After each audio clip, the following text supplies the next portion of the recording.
Bueno, muy buenos días, tardes, noches a todas aquellas personas a las que les llegue este podcast. Esta es la no verdad. De este lado les habla Ian, muy emocionado de estar aquí, como lo pueden escuchar por mi voz, espero. Y del otro lado está Dalil. Dalil, cuéntanos, ¿cómo estás?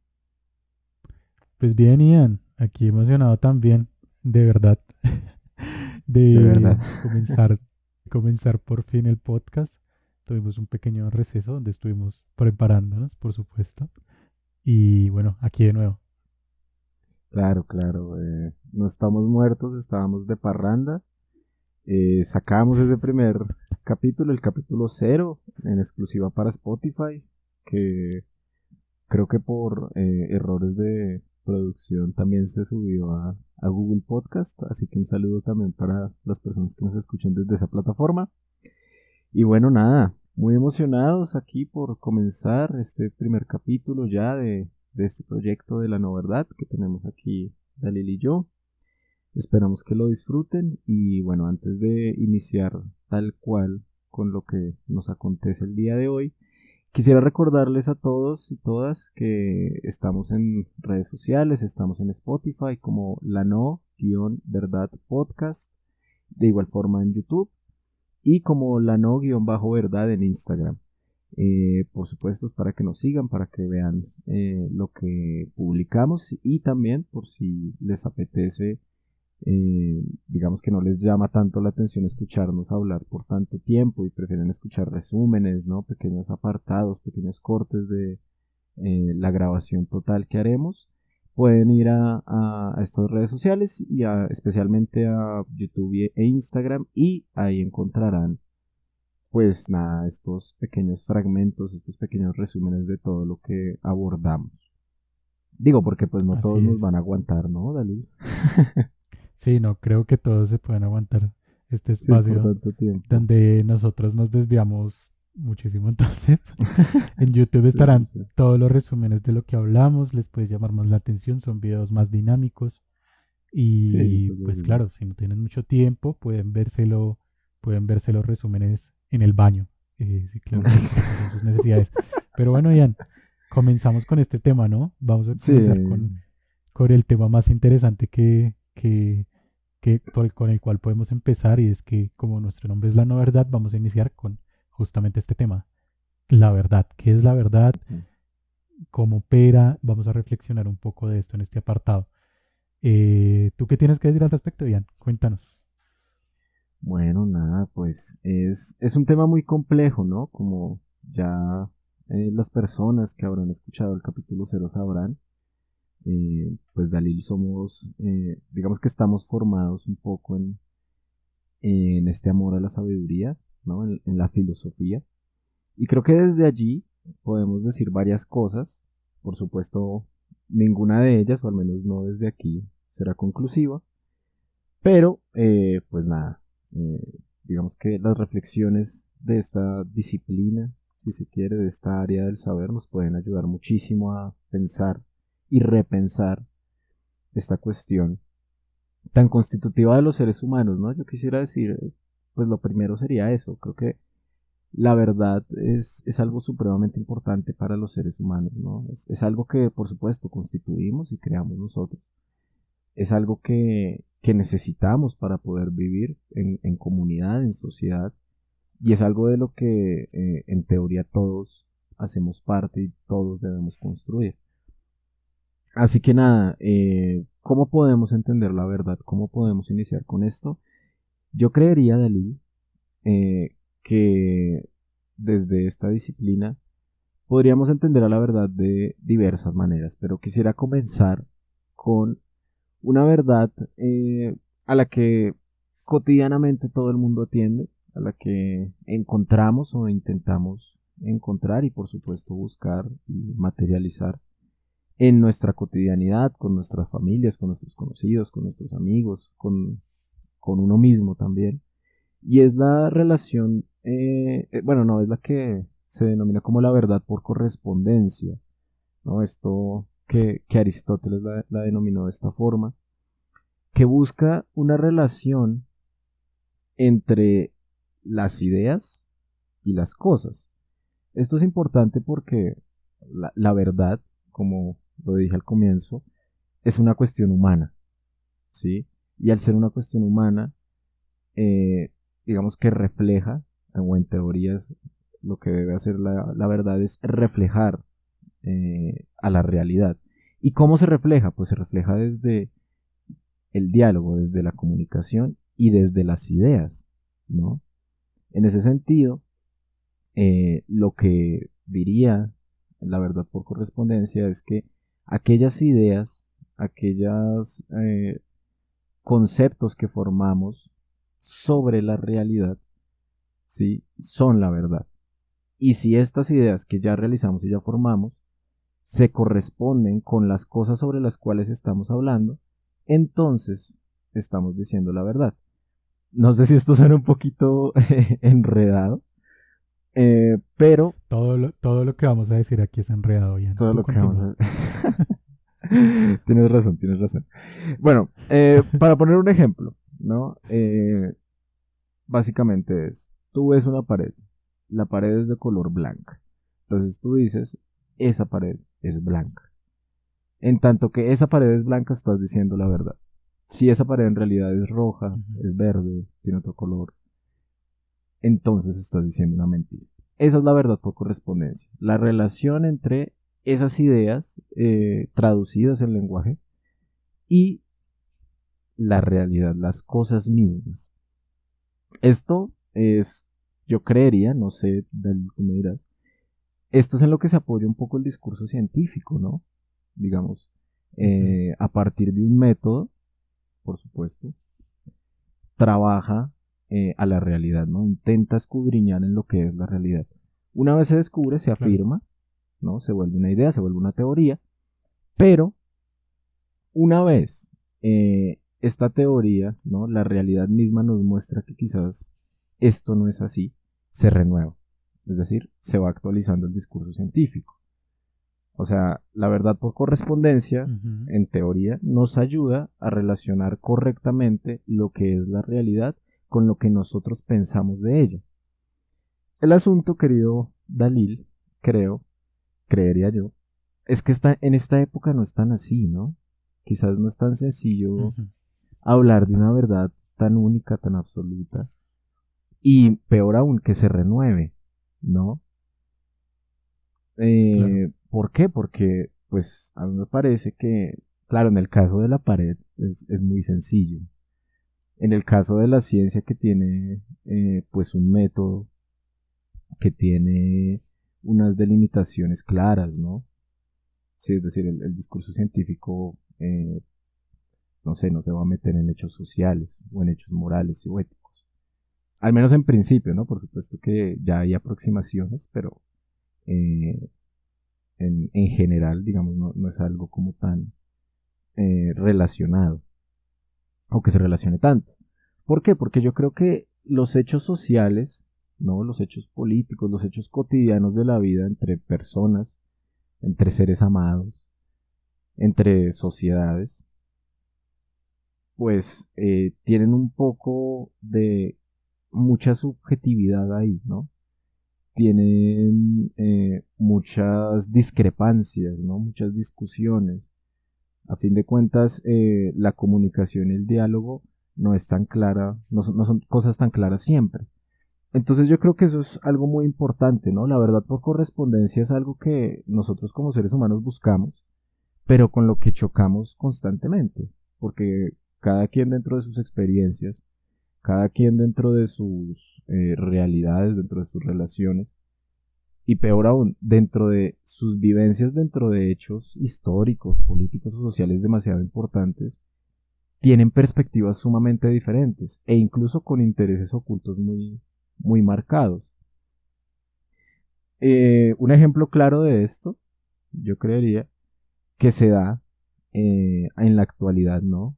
Bajo, digamos, tantos discursos, ¿no? Tantas noticias falsas, tantas consideraciones discriminatorias sobre las demás personas. Un ejemplo claro donde se puede ver esto es en las redes sociales, ¿no? Yo creo que aquí, pues, Así Dalil, es. tú me habías comentado algunas ideas sobre este asunto, ¿no? Como de cuáles crees tú que son las relaciones que puede haber entre la verdad, ¿no? Entre lo que viven las personas, entre lo que entienden las personas y comunican dentro de las redes sociales con la verdad. ¿Qué nos puedes decir de eso, Dalil? Claro, es realmente todo un dilema porque en las redes sociales encontramos múltiples de lo que cada quien piensa que es su verdad. Encontramos opiniones que se defienden a capa y espada y realmente muchas veces las redes sociales parecen una jungla y una lluvia de opiniones donde nadie llega a nada, todos son disensos, todos son exposiciones, no parece haber ningún hecho concreto, a diferencia de lo que pues tú bien nos exponías con la verdad por correspondencia, que es una verdad como un hecho concreto. Parece ser que esto cambia un poco en lo que respecta a los discursos, sobre todo los discursos políticos, históricos, etcétera.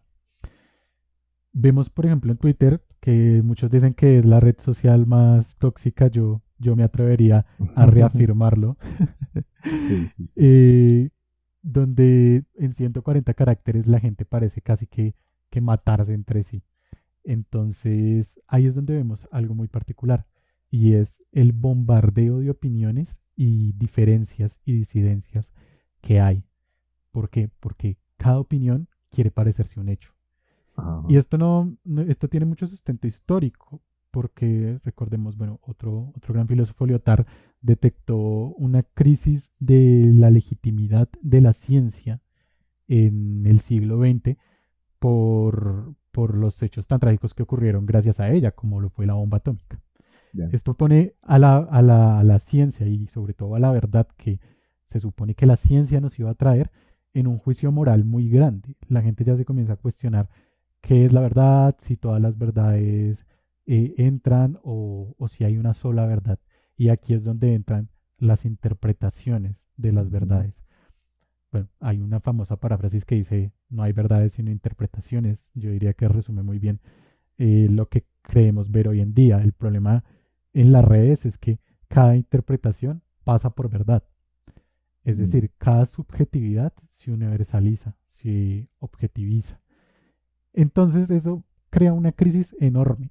¿Por qué? Porque cada persona está en su nicho creyendo que tiene la verdad absoluta y nadie discute. Yo creo que a día de hoy no hay discusión alguna, realmente no, no podemos discutir con nadie porque así lo hagamos. No creo que nuestra opinión quepa, nuestra opinión bien formada y bien sustentada pueda caber en 140 caracteres, empezando por ahí. Sí. Y, y, y además, pues vemos que las opiniones son inamovibles. Y son inamovibles porque se hacen pasar por una verdad. Y esto, además, es sustentado gracias a las redes sociales por algo que se usa con fines económicos, pero que termina también sustentando bastante nuestras opiniones, y son los Claro. algoritmos que que nos comienzan a sugerir videos de algo que yo vi, etcétera, etcétera, pues comienzan también a formar nuestra opinión. ¿Dónde? ¿Sabes dónde se puede ver esto muy bien, Ian? Hay un documental en Netflix que se llama El dilema de las redes sociales. Es muy bueno, lo recomiendo bastante. Ok. Toca muchísimos temas, no voy a abordar en cada uno de ellos, pero lo que me interesa es una subhistoria que se cuenta allí. Y es donde un chico comienza a encontrar, por diferentes circunstancias, sobre todo relacionadas con una cuestión amorosa, está buscando a su ex y termina llegando a un video de una opinión, de un video de un grupo político radical. Y lo interesante de esto es que el chico, a raíz de ahí que se encontró ese video por plena casualidad, comenzó a armar mucho sus opiniones y defendía a este grupo radical. Terminó encontrando muchos más videos, era como un efecto bola de nieve en donde cada vez que el chico buscaba un video, pues iba encontrando otro sobre el mismo tema, otro y otro y otro y otro, y eso comenzó a formar su opinión. Por el contrario, su hermana encontraba videos en contra. Mm. Y lo que me llama la atención de este ejemplo es que este chico cree tener la verdad a través de su opinión formada en redes sociales y acrecentada por los algoritmos de las redes, mientras que su hermana cree exactamente lo mismo. Aquí no vamos a juzgar cuál de los dos estaba más moralmente correcto, ¿no? Sino que lo interesante es cómo cada quien formó su verdad a través del mismo medio de comunicación, pero cosas completamente diferentes. Esto crea un nicho en donde los supremacistas o las personas de grupo radical que el chico comenzó a apoyar, Sí, ya. creen tener su verdad absoluta y comienzan a ejercer cuestiones como ir a protestar, hacer desmanes, etcétera, mientras que la hermana los criticaba. Entonces hay una disidencia tan grande por un mismo medio que cada quien tiene su propio nicho de verdad. Y es por eso que y esto creo que se da debido a la misma crisis de legitimidad de la ciencia de la que nos habló Lothar en su libro La condición posmoderna. Ujú. Y comenzó a acrecentarse en las redes sociales por nuestra lluvia de opiniones, por el bombardeo de información. Cada medio de comunicación, nace un medio de comunicación por día, empecemos por ahí, y cada uno trae diferentes cosas. Entonces, este realmente me parece a mí que nos ha puesto sobre la mesa un dilema y es cuál es la verdad objetiva, cuáles son las verdades.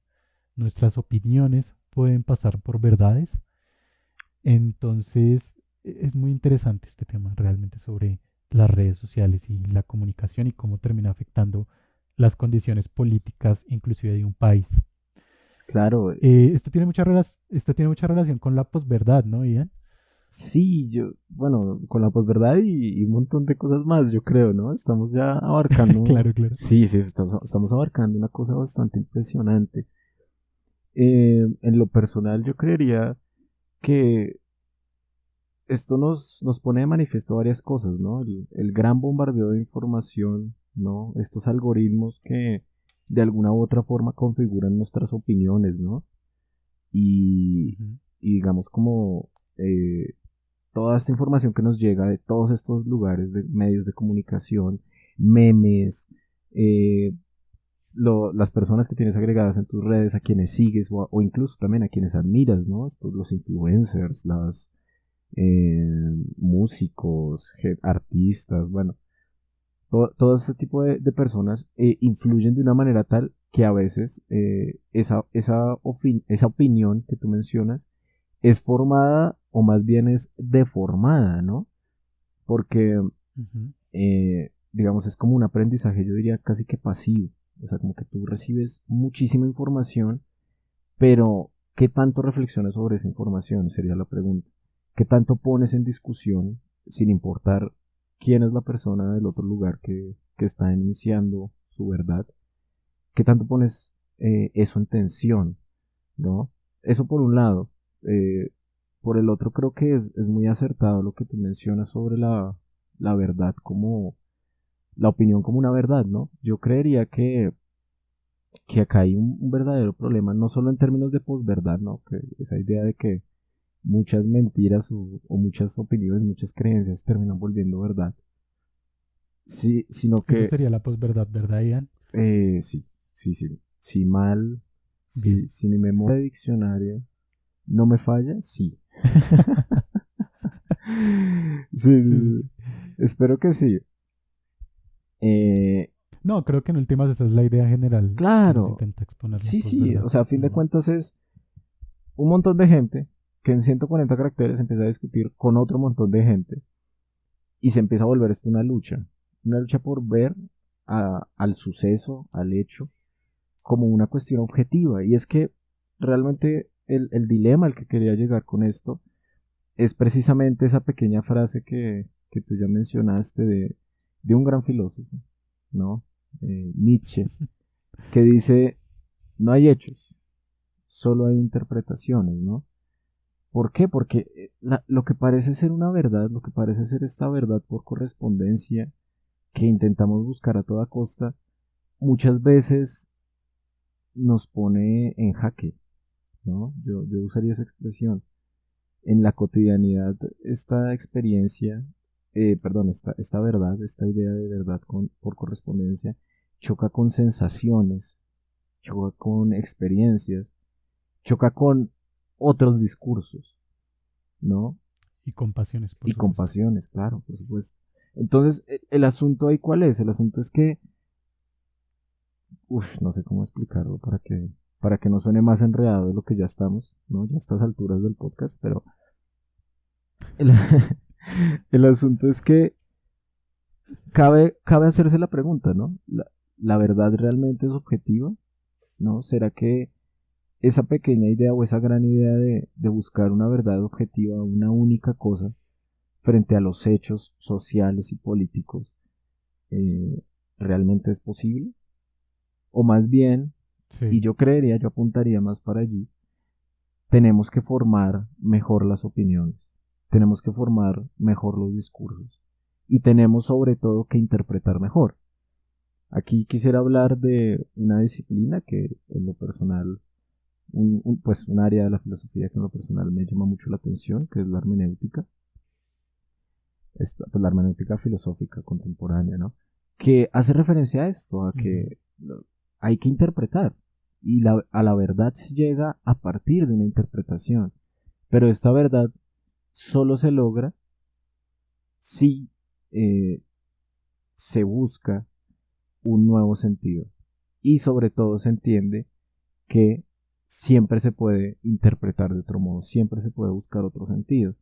Yo creo que esta idea tan linda de la hermenéutica de, hombre, hay que interpretar, hay que formarla, bueno, hombre, mujer, ser humano, hay que interpretar, hay que buscar eh, la mejor manera de comprender al mundo, ¿no? Gadamer, que es pues el padre de la hermenéutica contemporánea, o al menos eso se le atribuye a él, dice a partir de Sócrates, a partir de esa idea de este Sócrates platónico que habla con los sofistas, que empieza a dialogar, que empieza a preguntarles desinteresadamente porque no conoce la verdad, sino que ama la sabiduría y la busca, que empieza a preguntarles, ¿no? ¿Qué es la virtud? ¿Qué es la justicia? ¿Qué es la política? ¿Qué es el amor? Bueno, todas esas preguntas tan importantes de, de la antigua Grecia, Del tío Sócrates. del tío Sócrates,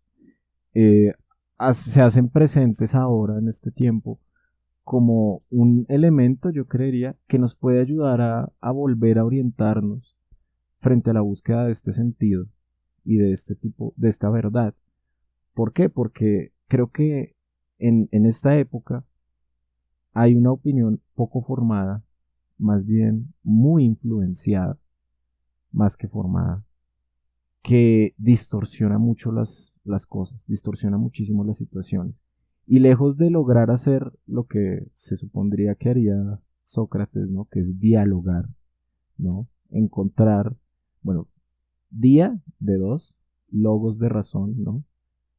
El encuentro de dos Ujú. razones, ¿no? Para buscar un sentido. Lejos de eso se vuelve más bien un estilo de, ¿cómo fue que dijiste? Dijiste, en Twitter uno busca es matar al otro, ¿no? Es como, ahí está. Sí, O sea, claro. cada quien, En Twitter, en Twitter cada quien se está midiendo quién la tiene más grande sobre sus opiniones. Es así. exacta, esa es otra cosa, ¿no? Está muy masculinizado el asunto, ¿no? La discusión está Claro. muy masculinizada, la discusión es de hombres, supuestamente. Ese es otro problema que espero podamos abordar más adelante. Pero el asunto en este aspecto, Ojalá, ojalá. Síganos para más síganos para contenido, más, por por favor. favor. Comenten y en Twitter díganos si sí o si no.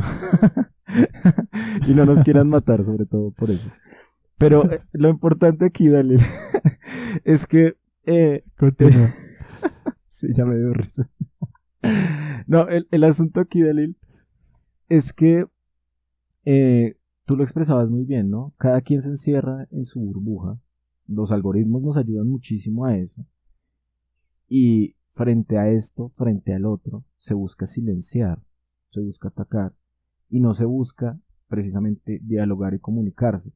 No es tú y yo intentando interpretar, sino es Dalil contra Ian, ¿sí? Dando un ejemplo de que estuviéramos en Twitter. Y no solo se da en Twitter, por supuesto, se da en todas las redes sociales. Y ese es un gran problema. Yo creo que el asunto ahora es poder entender al otro, poder escuchar al otro y sobre todo, porque esto sí es supremamente necesario para interpretar y si se quiere buscar la verdad, no distorsionar, no distorsionar el diálogo, no buscar otras cosas fuera de esa interpretación.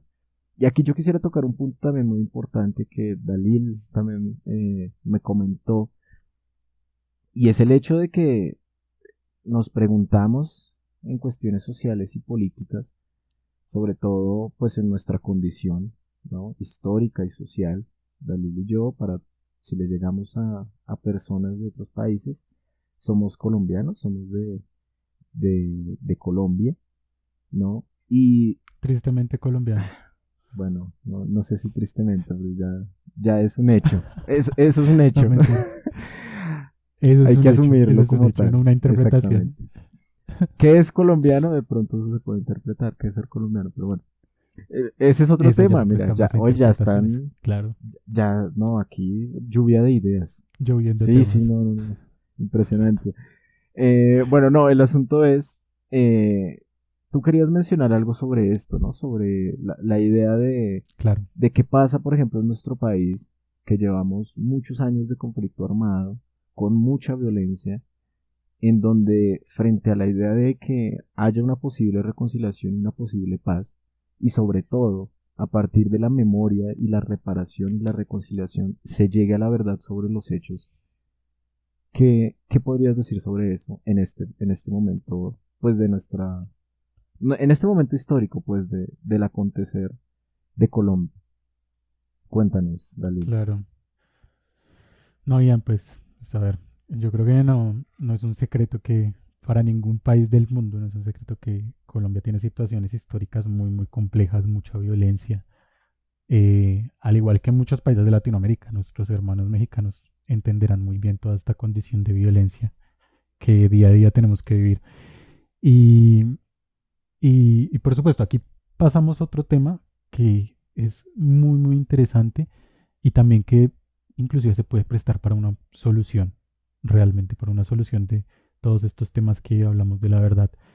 Y es qué hacemos con estas múltiples interpretaciones de nuestra realidad, estas múltiples interpretaciones que tenemos del mundo. Por supuesto, Ian nos recalcaba dialogar.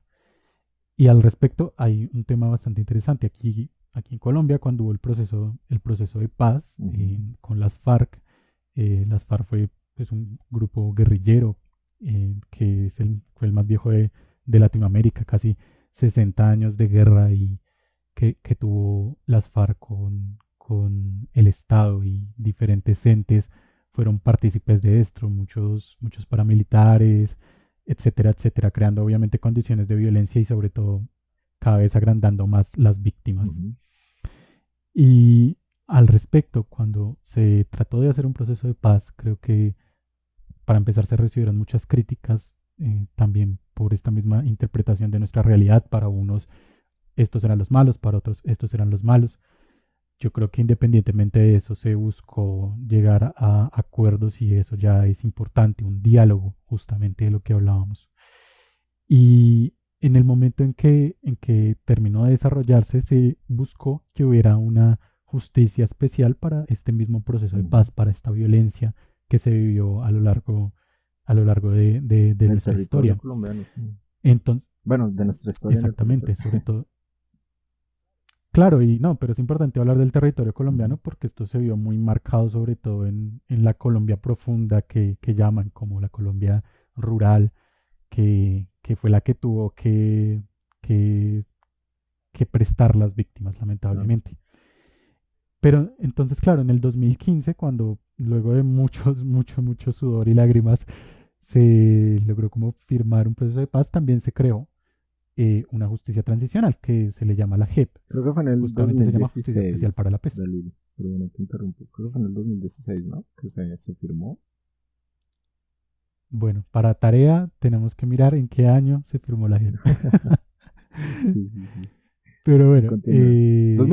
cuando se 2015-2016. creó esta Estamos seguros. justicia Ah, sí, 2015-2016, 2015. dejémoslo ahí. Perdón, me confundí. Listo. ¿Ven? Esto es lo que estamos haciendo, es dialogando. Exactamente, sí.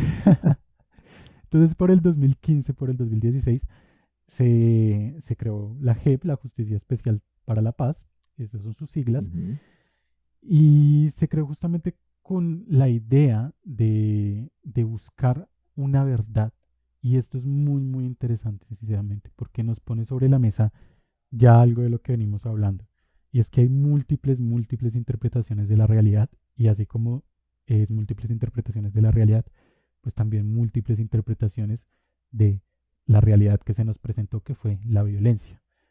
Entonces lo que buscaba la JEP era, busca la JEP es poner a todas las víctimas y los victimarios también a explicar qué fue lo que ellos vivieron, cuál fue su verdad, cuál es su verdad. Por eso mismo es que se crea una comisión que se llama la justamente comisión. Comisión de la Sí. Verdad.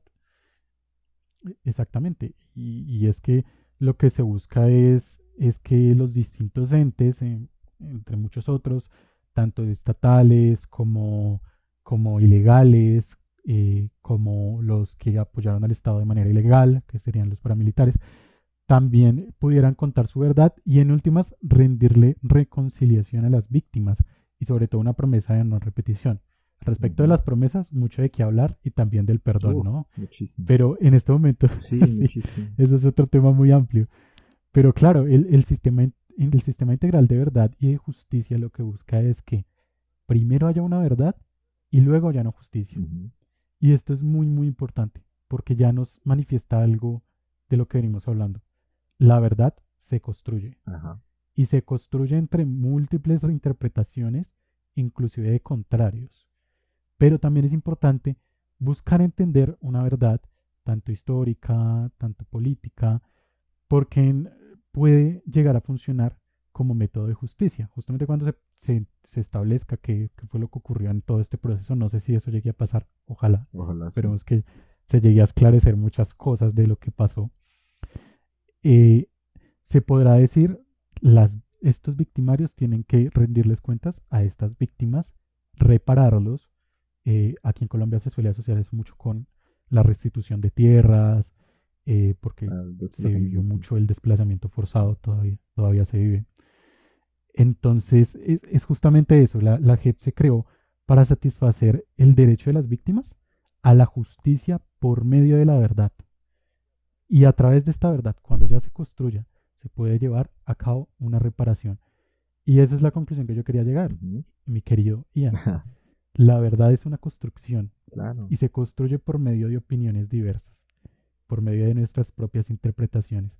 A diferencia de Twitter, perdón la comparación tan desproporcionada, pero a diferencia de Twitter, lo que nos pone la JEP es como, venga, hablemos, dialoguemos y establecemos cuál es la verdad, qué pasó aquí. Claro. Y creo que eso es importante. No, tienes toda la razón. Y no solo, digamos, creo que tú presentas una parte muy linda de esto y presentas el objetivo de la creación de la JEP, de todo el proceso que se llevó a cabo para la consolidación de los acuerdos de paz.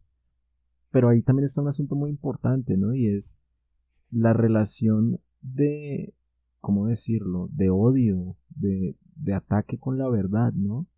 Digamos, creo que, Así es. como ya lo hemos mencionado al comienzo del podcast, digamos, pues más indirectamente, ahora pues lo haremos más explícito, eh, hay una relación de justicia y verdad muy fuerte aquí, que está en juego, ¿no? Y en este juego, pues en este, no, pues no juego en el sentido lúdico, ¿no? Sino más bien en el sentido de obtener, de obtener esta justicia y esta verdad. Hay mucha distorsión al respecto, mucha distorsión sobre los hechos.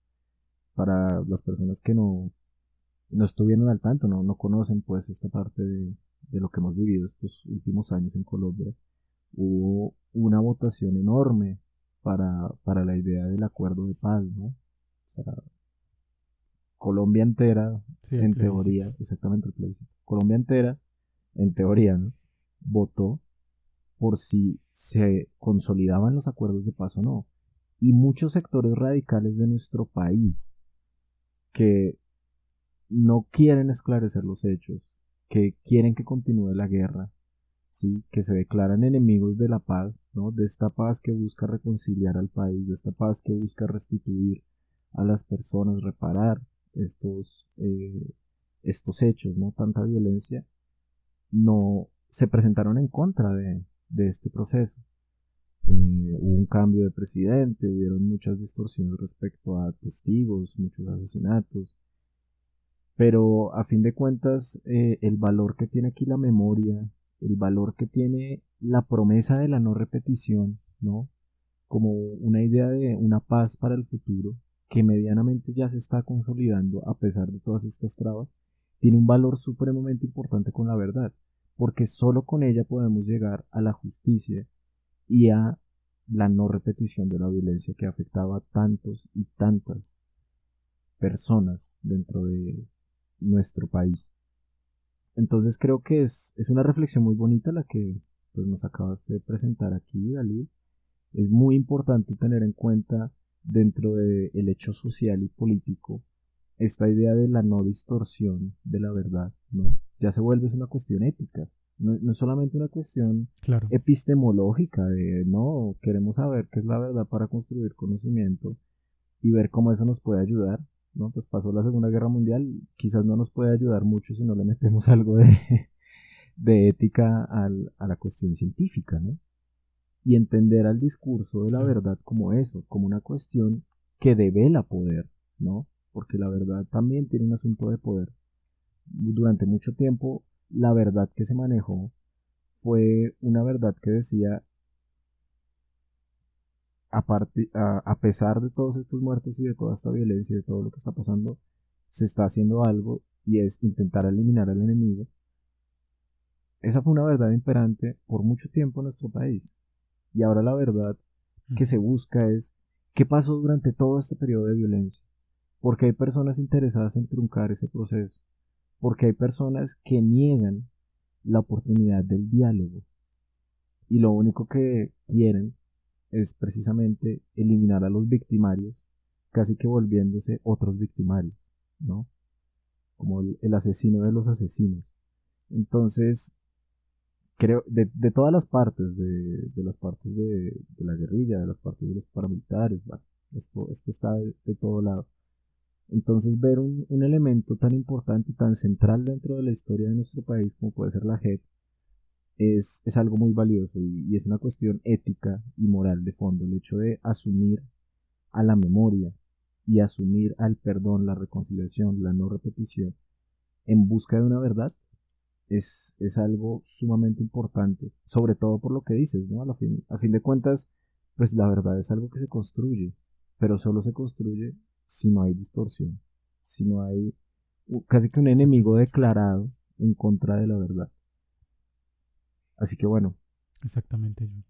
eh, Yo casi que podría decir que estos enemigos de la paz se quedaron enclaustrados en estas opiniones de Twitter sí, y creen que debatir sobre si hay que darle reparación a las víctimas es lo mismo que debatir si, no sé, cualquier cosa que se debata en Twitter, si la pizza debe llevar piña o no. sí, No a se están veces, tomando en serio las cosas a veces y no se así. están tomando en serio de que, claro, y no se están tomando de verdad que aquí se involucran unas víctimas que lo único que les interesa es esa verdad construida por los distintos entes. Ujú, Y esto nos pone en tensión, por supuesto, la cuestión de la subjetividad y la objetividad, cómo se llega de la una y a la otra, las verdades objetivas, cómo llegan a ser las verdades objetivas. Y siento que esto es lo que busca esta JEP, congregar estas opiniones subjetivas para develar una verdad objetiva que representará la historia y que representará también lo que vieron las víctimas.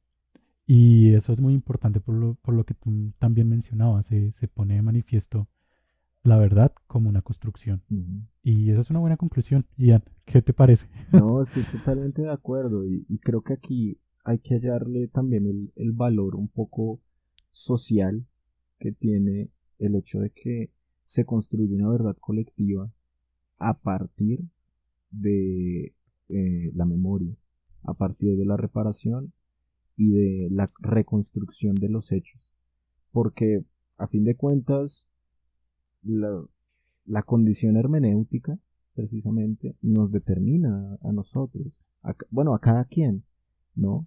La historia del Ujú. país en el que, querido podescucha o querida, la historia del país al que perteneces te constituye a ti, aunque tú no la conozcas.